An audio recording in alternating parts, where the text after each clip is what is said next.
আজকের গল্প উমার বিসর্জন।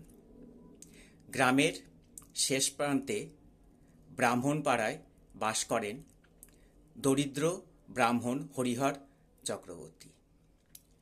তার একমাত্র সম্বল খড়ের চালওয়ালা এই ছোট্ট ঘরটি।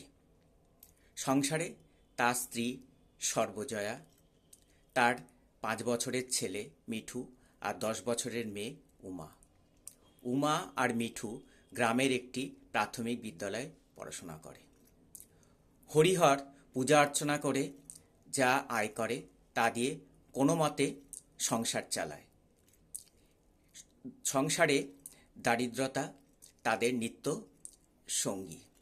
আর এরই দোসর হয় উমার অসুস্থতা। উমা এক বিরল রোগে আক্রান্ত। গ্রামের ডাক্তার বলেই দিয়েছেন উমাকে শহরে নিয়ে গিয়ে চিকিৎসা করাতে। কিন্তু হরিহরের সামান্য আয়ে কি করে তা সম্ভব? এর মধ্যেই শরৎকাল এসে যায়। শরতের সোনালি রৌদ্র জানান দেয় মা উমা কৈলাস থেকে তার মর্তে তার বাপের বাড়ি আসছেন।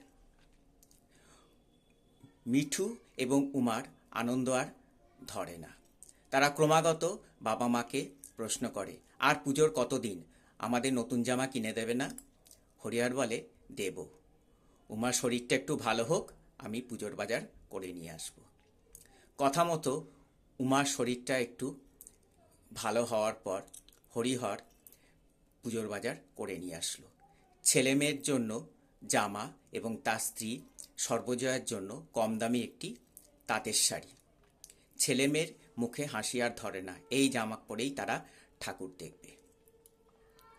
ষষ্ঠীর দিন গ্রামের চণ্ডী মণ্ডপে মা উমার বোধন হয়।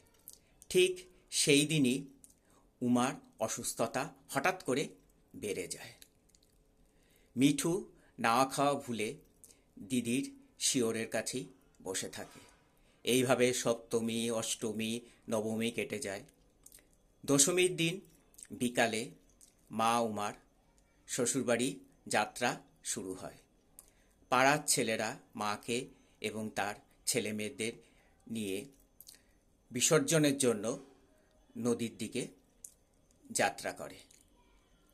ঠিক সেই সময়ই হরিহরের বাড়ি থেকে কান্নার রোল আসে। সবাই ছুটে গিয়ে শোনে উমা হার্ট ফেল করেছে। সন্ধ্যার পর হরিহর গ্রামের লোকদের নিয়ে মা উমাকে নিয়ে শ্মশানে যাত্রা করে। তারপর তার কাজ সম্পন্ন হলে সে বাড়ি ফিরে আসে। যখন দেবী উমা কৈলাসে যাত্রা করেন, ঠিক তখনই হরিহরের মা উমাও এদেরও বিসর্জন হয়।